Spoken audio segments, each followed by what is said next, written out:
There'll be a general discussion. Steve wants to explain the process, explain the appeal process, and answer questions if anyone has questions.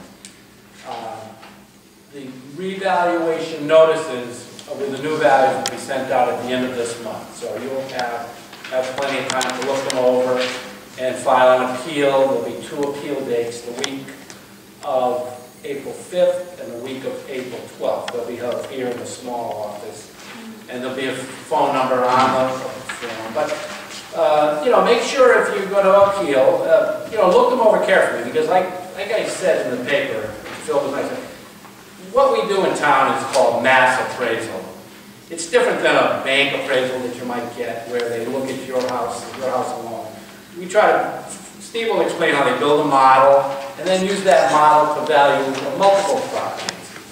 And because it's that broad approach, you know, we want the public to get involved, truthfully, so that pick up errors or mistakes. So when you get your new values, look them over, compare them to similar properties, and if you feel that you know, there's something wrong, call the number, make an appointment, bring it to our attention. We're not out to, you know, to do anything.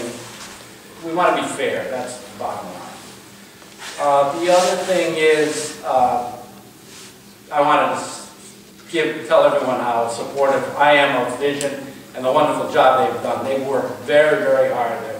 They're a professional organization. They've had people in the town virtually through this entire process, and that's, having been through 2 revaluations, this is my 3rd one. This is unusual for a statistical revaluation to put as much time and effort. Seriously, Steve, I appreciate it, and I know that townspeople will as well. Vision wants to do one thing, give a fair appraisal of the property in Jamestown. One thing that Steve always says is, we appraise property, not people. It's just that simple. They're not, you know, we want first and foremost to be fair. So I wanted to give them my vote of approval. And without further ado, I'll let Steve take over. Thank you. Thanks, Ken. Yep. Okay, everyone. What we're going to do is just, I give you a little outline here that you can look at.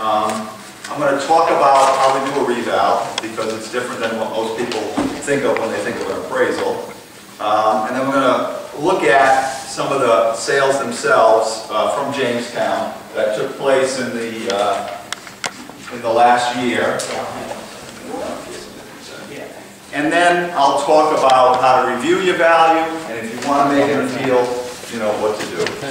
So let's turn to the 2nd page there, and you'll just see kind of an outline, and this really kind of is a framework for how a reassessment process is done. And you see this grid here. That's the page we're working on. And the top section really is what we call sales analysis.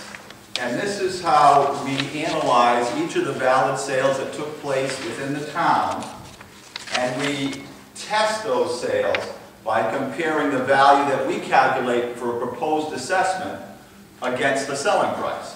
And we see how close our model brings us to that selling price.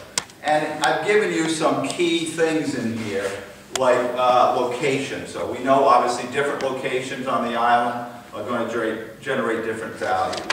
We know that specific adjustments, whether you're on the waterfront or not on the water, is going to affect value. Obviously the lot size is going to affect value. And then the building valuation, the amount of square footage you have in a building, what elements you have in that building, the quality of construction, and then of course the condition of the property. So all of those are different components that we'll assign to each property. And once we've built that model that takes into account all those characteristics, we test it.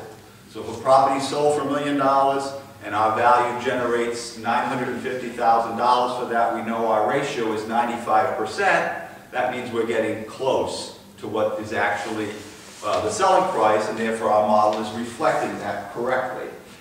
Once we've done that for all the sales, we now have a working model that we can use. But at that point in time, we've only looked at maybe 2% of the town. because that's typically what you have. Somewhere in the neighborhood, about 2% of your properties will sell in a given year. So our next step is to take that model and send our appraisers out into the town. And they actually drove every street in town, they looked at every property, and again, they looked at it from the exterior, relying on the data that was on file previously, and then they applied those same characteristics that we developed from the sales analysis to the non-sale properties.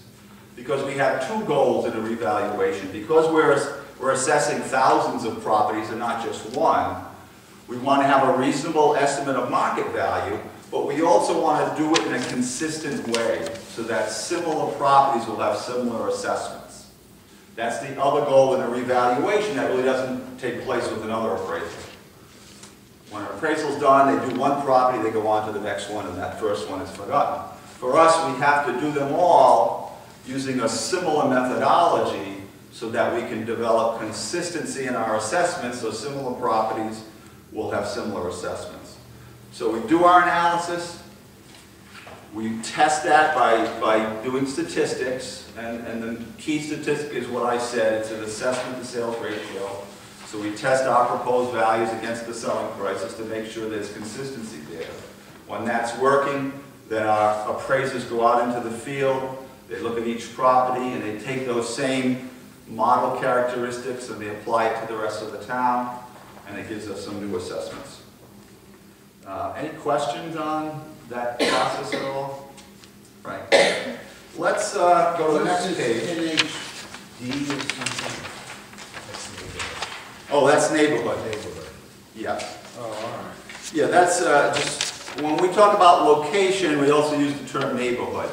And so, for instance, if we're judging, Jamestown Shores versus Beavertail, those are different neighborhoods. So we'd have different land values to represent those different locations. So you're not comparing like Village to Jamestown Shores? No, we try to break those up into what we considered consistent areas. So the Village would be one, Jamestown Shores would definitely be a different one. We keep those two separate. Can you tell that one you guys New construction versus a sale. In other words, if your neighbor is a new house, Yeah. how do you? Well, if you look here on the building values, you see that thing that says condition? Yeah. That's what we call, another word for that is depreciation in a building. So if you had two buildings that were a similar size, even built by the same developer, but one's 20 years old and one's 2 years old, the 20-year-old building would get more depreciation, and that newer building would get less depreciation. No, I mean, do you take the construction cost into consideration of if it's a brand new building? Well, yeah, I mean, certainly when we're developing a cost for that building, yeah, we would go both the quality of the construction and, of course, it's new versus something that's old, which would be the depreciation variation between the two. Does that answer your question? Sure. Okay. So, I mean, when it comes to new construction, obviously if it's not a sale, I mean, some of them are sales, so you have a good market value right there. If not, then we're going to calculate the value of that building new, taking into account our opinion of the quality of construction, and then calculating a value from there. All right, let's go to the next page. And what you see here is just a simple, it's really 2 pages, it's just a very simple ratio study that measures the sales that we use in the past year or so, comparing the selling price to the old assessment from 3 years ago. Because we just wanted to give you an idea of the trend that we saw in the valuations. So the first group I show you are properties that were either waterfront or had a view of the water. And then the second group are properties that are not near the water. The second group is headed water influence. Actually, that's the summary of the first group. See, that's a summary going across the bottom. I'll get to that in a second, but that's what that is. But this top group obviously are waterfront or water view. That's right. Right. And then it summarizes 20 sales there, and then the